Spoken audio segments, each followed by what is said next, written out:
नमस्कार दोस्तों, मैं के गुप्ता अपने YouTube चैनल पे आप सभी व्यूअर्स का स्वागत करता हूं।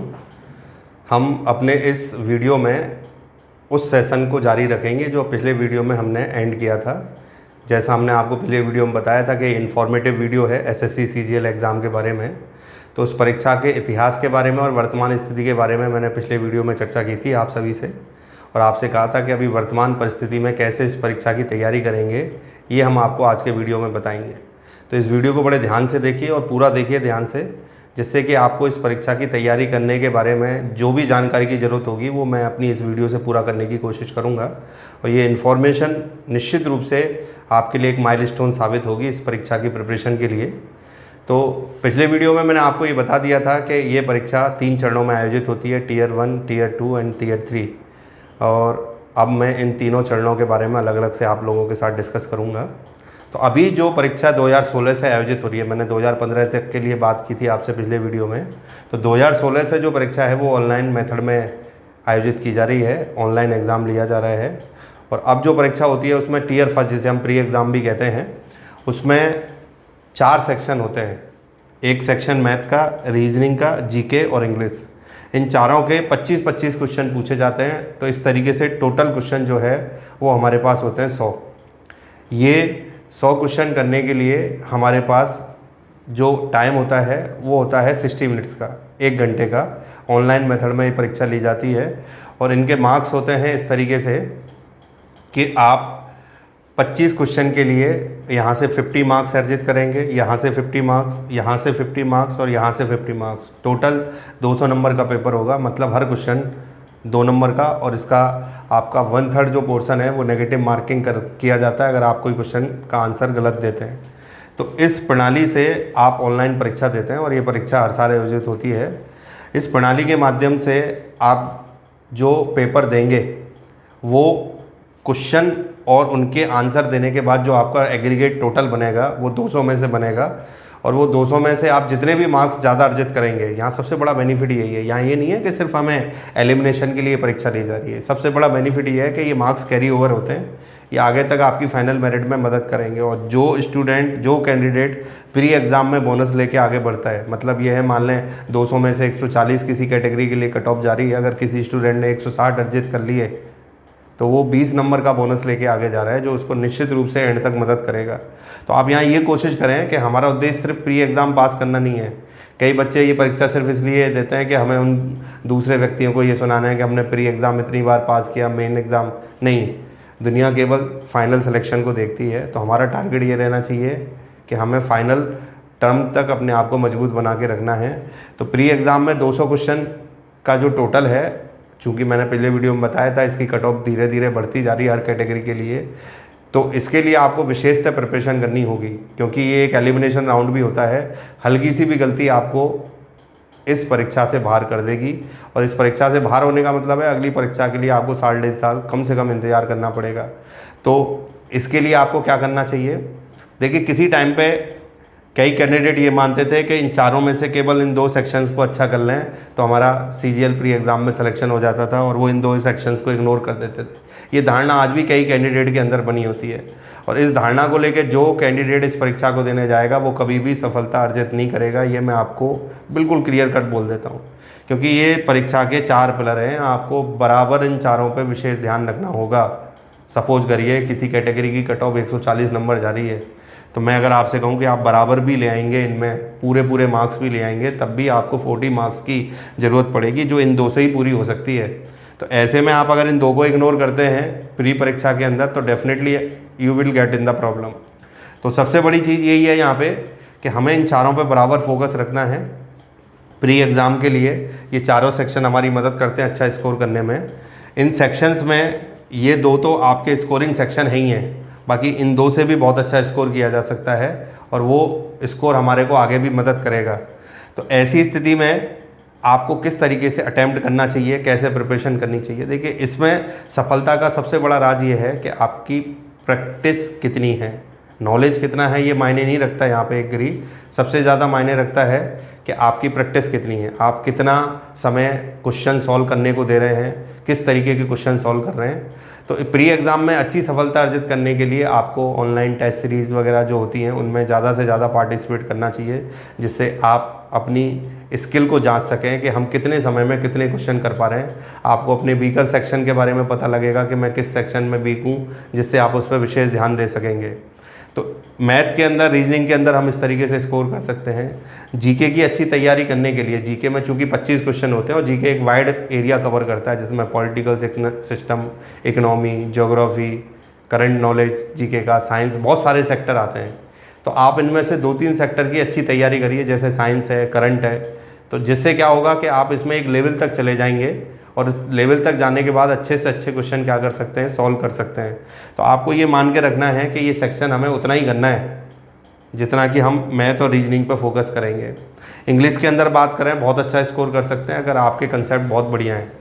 यहाँ सबसे बड़ी चीज़ होती है आपके ग्रामेटिकल और वोकैब के कंसेप्ट अगर बहुत अच्छे हैं तो इंग्लिश में भी आप बहुत अच्छा स्कोर कर सकते हैं। स्टूडेंट 50 में से 45-46 मार्क्स तक अर्जित कर लेते हैं अंग्रेजी के अंदर आसानी से, जिनका प्रैक्टिस और जिनका नॉलेज बहुत अच्छा है। तो मैं आपको अब यहाँ पे ये समझाने जा रहा हूँ कि इस परीक्षा को अटेम्प्ट कैसे करना है। यहाँ एक बहुत बड़ी चूक होती है, खासकर बिगिनर से, जो विद्यार्थी नए हैं, जो कैंडिडेट पहली बार इस परीक्षा में बैठ रहे होते हैं। जनरली क्या होता है, 99% कैंडिडेट्स यहाँ से इस पेपर को शुरू करते हैं। तो मैथ प्री एग्ज़ाम के अंदर एक टाइम कंज्यूमिंग फैक्टर होता है, चूँकि मैंने बताया ना कंबाइंडली आपको 60 मिनट मिलते हैं। अब मान लीजिए आप प्री एग्ज़ाम में मैथ को सबसे पहले सॉल्व करते हैं और सपोज करिए आपका प्रैक्टिस थोड़ा सा ढीला है या आपके कंसेप्ट थोड़े से कमज़ोर हैं, तो आप यहाँ पे 60 मिनट का बहुत बड़ा हिस्सा कवर कर लेंगे, जिससे कि बाकी सेक्शंस को जो टाइम मिलना चाहिए वो टाइम नहीं मिलेगा। और ये स्लो पॉइजन की तरह होता है, क्योंकि आप एक बार क्वेश्चन में अटक गए तो आपके अंदर एक जिद आ जाती है कि भाई मुझे ये क्वेश्चन करना है। आप उसको कितना भी टाइम दे देंगे और आपको टाइम का पता ही नहीं लगेगा कि कब टाइम बीतता चला गया। तो मेरे हिसाब से जो एक आइडियल सिचुएशन होनी चाहिए पेपर को सॉल्व करने की, ये मेरा मत है, ये कोई जनरल परसेप्शन नहीं है, क्योंकि हर कैंडिडेट अपने अपने हिसाब से अपनी अपनी तैयारी करते हैं। जो मेरा मत ये कहता है, जिससे आप टाइम बचा सकते हैं और अच्छा स्कोर कर सकते हैं, वो ये कहता है कि सबसे पहले आप जीके का सेक्शन अटैम्प्ट करें, क्योंकि 25 क्वेश्चन होते हैं और जीके का सीधा सा प्रिंसिपल है, अगर आपको क्वेश्चन का आंसर आता है तो आप सेकंड के कुछ हिस्से में ही आंसर कर सकते हैं, नहीं आता है तो आप किसी भी तरीके से आंसर नहीं कर सकते। तो ये 25 क्वेश्चन विद इन 3 और 4 मिनट आप आंसर कर सकते हैं। यहाँ से आप एक कॉन्फिडेंस गेन करके चलते हैं। Then after you should come on English, आपको अंग्रेजी में आना चाहिए। अब इसमें सबसे पहले जैसे वोकैब का पार्ट होता है वो अटैम्प्ट करना चाहिए।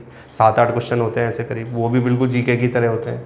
मान लो किसी शब्द का सिनोनिम आपको आता है तो आता है, वन वर्ड आता है तो आता है, नहीं आता है तो नहीं आता है। तो इस तरीके से आपको 11 से 12 मिनट यहाँ पे देने की अनुमति है कि आप 11 से 12 मिनट में ये सेक्शन कवर कर लें। और मेरा मानना है कि 15-16 मिनट आप ये दोनों सेक्शन कवर करके आप टिक कर दें।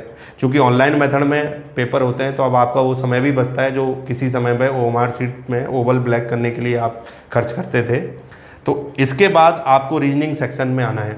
रीजनिंग में 25 क्वेश्चन होते हैं। चूँकि यहाँ पे लॉजिकल रीजनिंग का इतना बड़ा पार्ट नहीं होता है, आप बैंकिंग एग्जाम में जाएंगे तो वहाँ लॉजिकल डिसीजन मेकिंग वगैरह रीजनिंग होती है, तो वहाँ टाइम कंज्यूमिंग होता है। तो यहाँ पे जो रीजनिंग है थोड़ा सॉफ्ट लेवल का होता है। आप 10 से 15 मिनट में ईजिली, अगर प्रैक्टिस बहुत अच्छी है तो ये 25 क्वेश्चन कर सकते हैं। तो मैं ये मानता हूँ आप 30 से 35 मिनट में ये 3 सेक्शन कवर कर लीजिए। देन आफ्टर यू विल है, आपके पास 25 से 26 मिनट या 30 मिनट बचते हैं।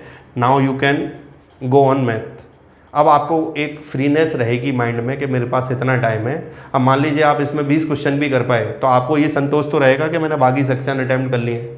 उल्टा चलने पे क्या होता है कि आप 35 से 40 मिनट तक स्टूडेंट मैथ में बर्बाद कर देते हैं। स्टूडेंट की हालत ऐसी हो जाती है कि लास्ट में बस अंधाधुंध तरीके से वो टिक लगा देते हैं कि बस चलो ये अनुमान के आधार पर मैंने उत्तर दे दिया और ये आंसर मुझे नंबर मिल जाएंगे।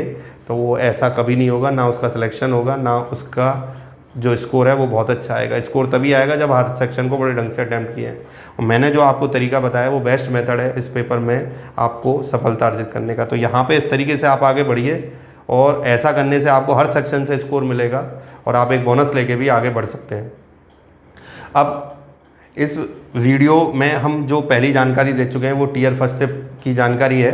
टीयर 2 की जानकारी हम आपको इसके बाद बताने जा रहे हैं कि किस तरीके से आप मेन एग्ज़ाम में स्कोर अच्छा कर सकते हैं और उसमें किस तरीके से क्वेश्चन को अटैम्प्ट करना चाहिए। तो देखते हैं कि सेकंड इसका जो स्टेज है वो हमें कैसे अटैम्प्ट करना चाहिए।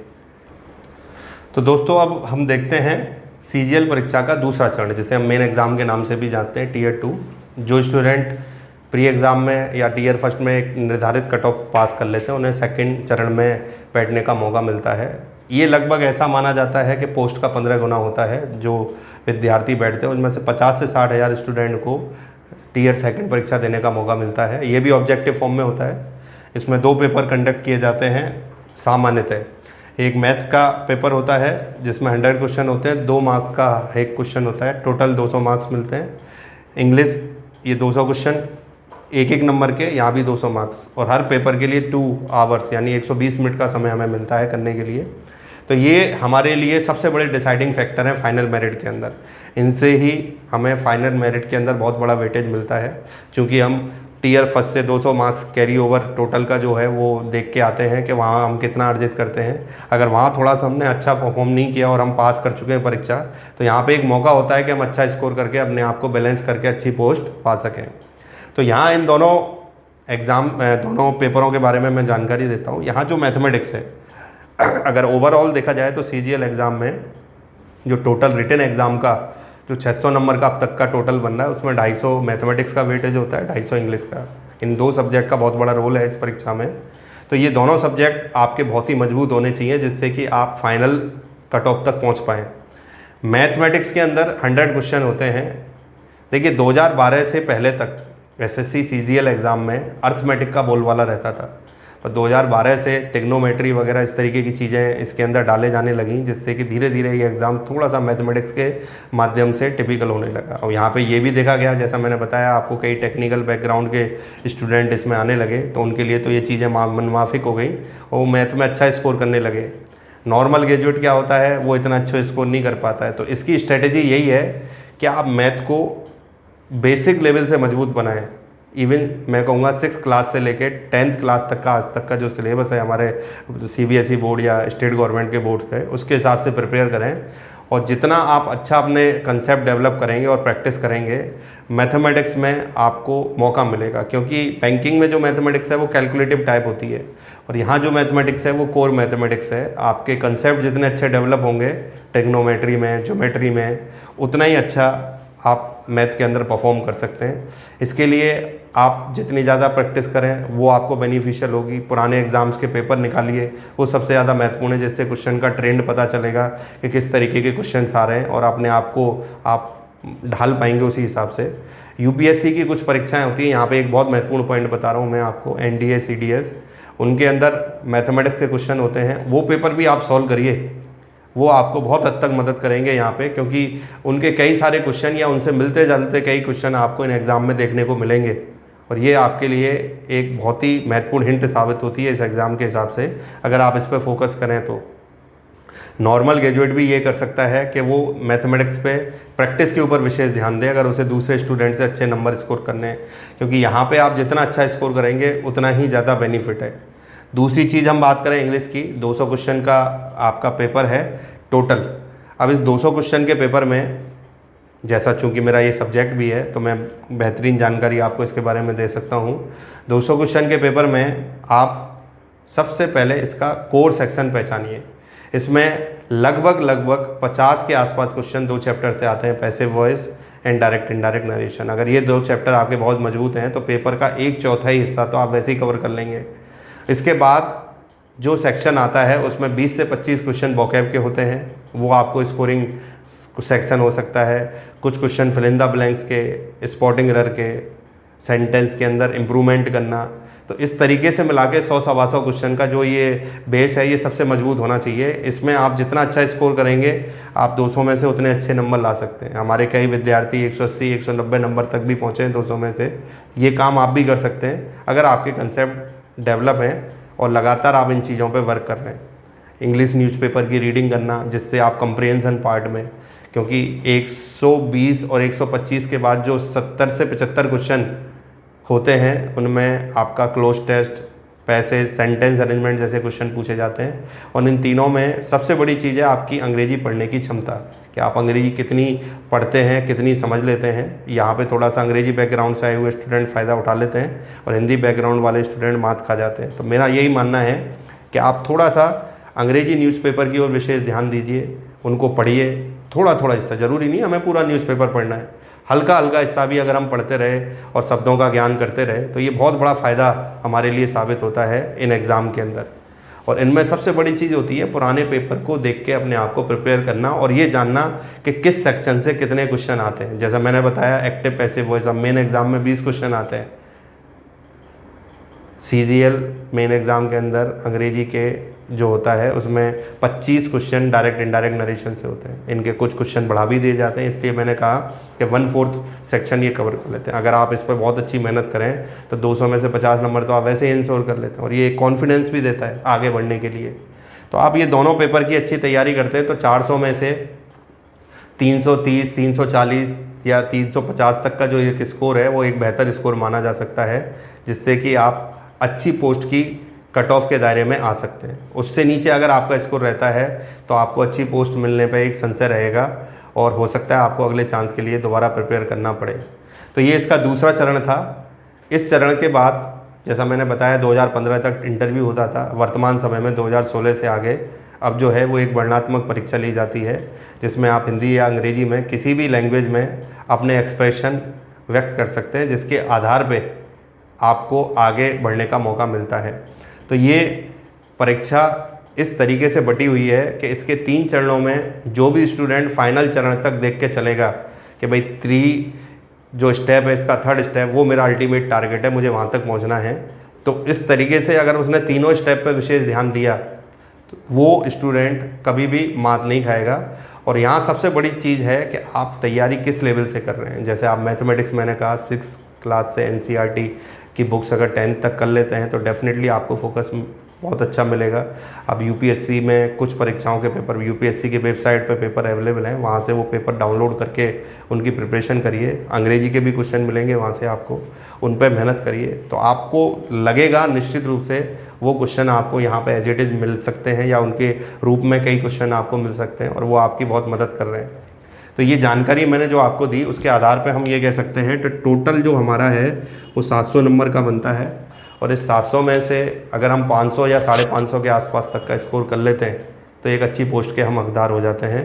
तो ऐसे में जितना अच्छा स्कोर करेंगे उतना ही बेहतर है। और एक नॉर्मल ग्रेजुएट के लिए जो सबसे बड़ी चीज़ मैं यहाँ पे कह रहा हूँ, डेस्परेट ना हो कि मेरा मुकाबला किसी दूसरे ऐसे स्टूडेंट से जो वो मैथ में बहुत होशियार है, इंग्लिश में, क्योंकि सबसे बड़ा खेल होता है प्रैक्टिस का। अगर आप प्रैक्टिस अच्छी कर लेते हैं तो फिर आपका मुकाबला कोई नहीं कर सकता है। तो कभी भी अपने आप को कमतर मत आंकिए, दूसरों से अपने आप को बराबर रखिए और रेस में अपने आप को जोड़ के रखिए। ये परीक्षा आपको बड़े बड़े कार्यालयों में बड़े बड़े पोस्टों पे काम करने का मौका देती है। तो अपने सपनों को जगाए रखिए और इसके लिए तैयारी करते रहिए। इस परीक्षा के बारे में और भी कई महत्वपूर्ण जानकारियाँ हैं जो मैं आगे आपको कुछ वीडियो में शेयर करूँगा। अभी आप ट्यून इन रहिए और हमारे लर्निंग वीडियोस देखते रहिए, जिससे आप अपने सब्जेक्ट की अच्छी से अच्छी तैयारी कर सकें। आपको ये मेरी इन्फॉर्मेटिव जो जानकारी मैंने दी है इन वीडियो में कैसी लगी, ये जानकारी आपको कितनी मददगार हुई साबित, ये हमारे कमेंट सेक्शन में आप ज़रूर दें और आपको और क्या जानना चाहते हैं वो भी इसके अंदर लिखें। आपसे अनुरोध करूँगा कि ज़्यादा से ज़्यादा इस चैनल को सब्सक्राइब करें, लाइक करें, जिससे कि आपके साथ साथ कोई दूसरा भी इस जानकारी का फ़ायदा उठा सके। थैंक यू वेरी मच दोस्तों।